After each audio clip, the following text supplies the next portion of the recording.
Hi, Beyond Me, and welcome. I am so excited to introduce to you today Betty Draper, and she is going to be our speaker this Thursday night at Beyond Me at 6 o'clock at the church on 45. So, welcome, Betty. Thank you for asking me. I'm so excited.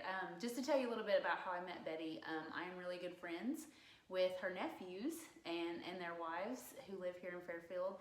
And tell us a little bit, where are you living right now?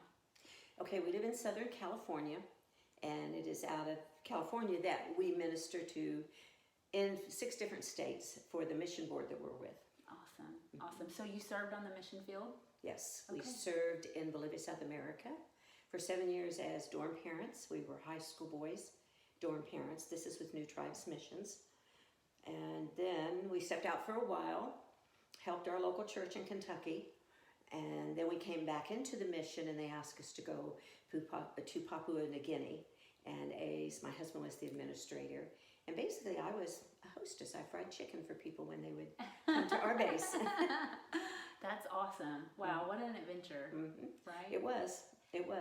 Yeah, that's so amazing. And so now, tell me what you're doing in your ministry now in California. We came home in 2012, and basically because of a health issue. My husband has a heart condition, and the mission asked us if we would become member care reps and if we would cover some states out in the Southwest, which is how we ended up at California. Member care, what it does is when our missionaries come home from the field, a couple like us will, after a little while of them being home, we will try to set up a meeting to meet with them for no other reason than to encourage them. There's no agenda. We don't write any reports to them to send to leadership. Basically, we're that safe person that they can talk to about leadership if they've had a problem, or their team members if they've had a problem, or maybe they've not had any problems.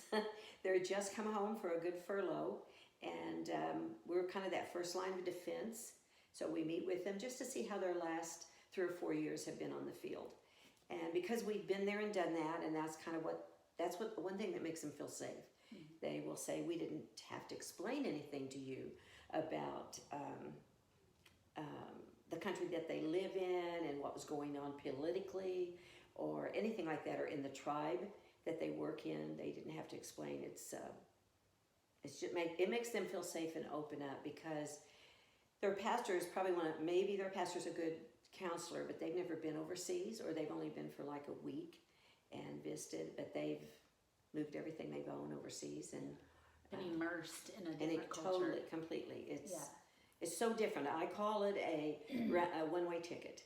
Life is what it is. When you go for a week, you buy a round-trip ticket, and you pack a few things in a suitcase, and that's it. But when you go on a one-way ticket, you pack everything you own for yourself, your children, your ministry, and just whatever it takes. And it's a whole different way of living. So you mentioned that you guys are an encouragement to these people, and I have to say that's what I think of when I think of you. And I have only been in your presence a few times, but I always feel refreshed and renewed just standing, just a few months ago, just standing in the kitchen at Beyond Me at the church on 45, and we talked for maybe 20 minutes. And I came home and I told my husband, I was like, I could sit at her feet all day. I just felt renewed and refreshed. So that's why I said, please come to Beyond Me and do this. What we did in that kitchen that night, I'm like, I want everyone to hear this.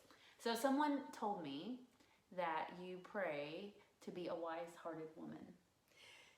If I have a theme for my life, and it comes from the scriptures in Exodus where they're building the tabernacle, and what Moses says to them is for everybody to bring the gold and the silver, and those who can spin goat hair and a cloth, to bring all their talent really and the things that God has taught them how to do, to bring that to help build the tabernacle. And in the KJV version of this story, it calls them wise-hearted men and women. Now, in other versions, it calls them willing-hearted. But when I read that for the very first time, the wise-hearted, it stirred something in my heart, and it has been my theme, my passion, my heart to not only be a wise-hearted woman myself And through the years, I've added courageous to it, to be a courageous, wise-hearted woman. And that's what my heart is for, to help women do, to be a courageous, wise-hearted woman. I love that. I want to do it. Don't you?